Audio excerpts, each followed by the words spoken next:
Welcome back to Tipping Point. I'm your host, Kara McKinney. They don't call him the Iceman for nothing. Border czar Tom Homan is ice cold when it comes to making sure no one is above the law, not even the Democrat governor of New Jersey. And to be fair, Governor Phil Murphy brought this upon himself when he appeared to taunt ICE while speaking at the recent Blue Wave New Jersey event. Watch. I don't want to get into too much detail, but there's someone in our broader universe whose immigration status is not yet at the point that they are trying to get it to. And we said, you know what, let's have her live at our house above our garage. And good luck to the feds coming in to try to get her.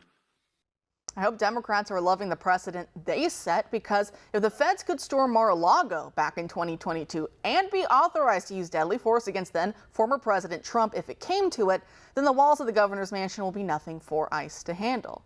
Here's what Homan had to say in a follow-up interview. I got note of it, won't let it go, we'll look into it.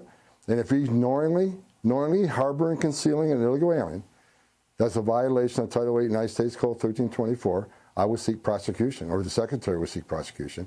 So maybe he's bluffing. If he's not, we'll deal with that.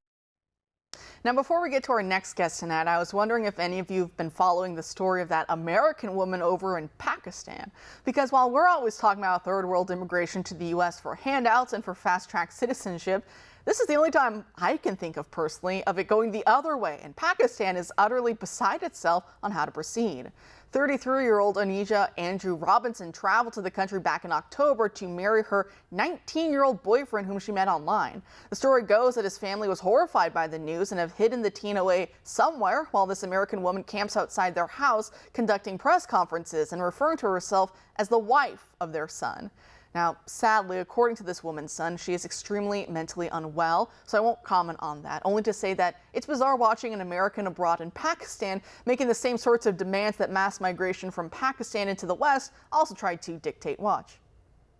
I'm not talking unless y'all giving me land and 2,000 or more every week.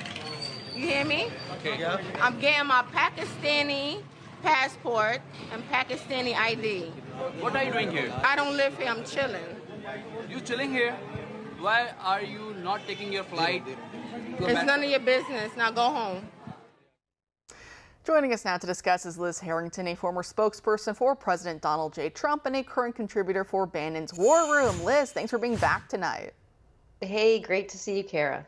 Great. So Democrats used to love saying that no one is above the law when it came to lawfare that they were waging against President Trump. But look at that. The governor of New Jersey appears to be bragging about aiding and abetting the violation of federal immigration law. What do you make of that? Oh, it's par for the course, sadly, right? I mean, this is what they view the law in this country. They think they're totally above it. They're totally lawless.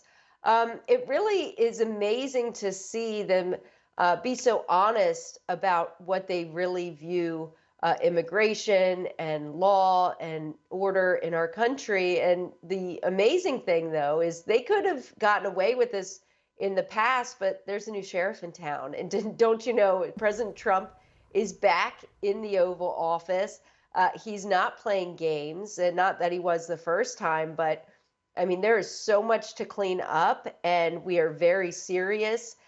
We finally have a serious president back in the office, an actual president back in the office. And Tom Homan, I don't know about you, Kara, but I'm just sleeping so much better at night that we have him as the border czar, a real live border czar who actually is going to enforce the law. And all these Democrats are going to have a rude awakening, I think, because it's all talk, it's all bluster.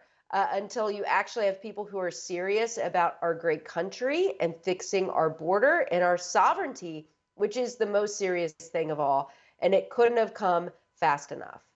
I know, and it shows how Republicans before Trump, they were so often controlled opposition, because if it was any other Republican in office right now and the governor of New Jersey was saying what he said, they would just either ignore it or make some kind of a platitude about, you know, that's not very nice and no one's above the law, and leave it at that. Whereas Tom Homan's just very frank and he says, well, if he is doing something illegal, then we'll handle it.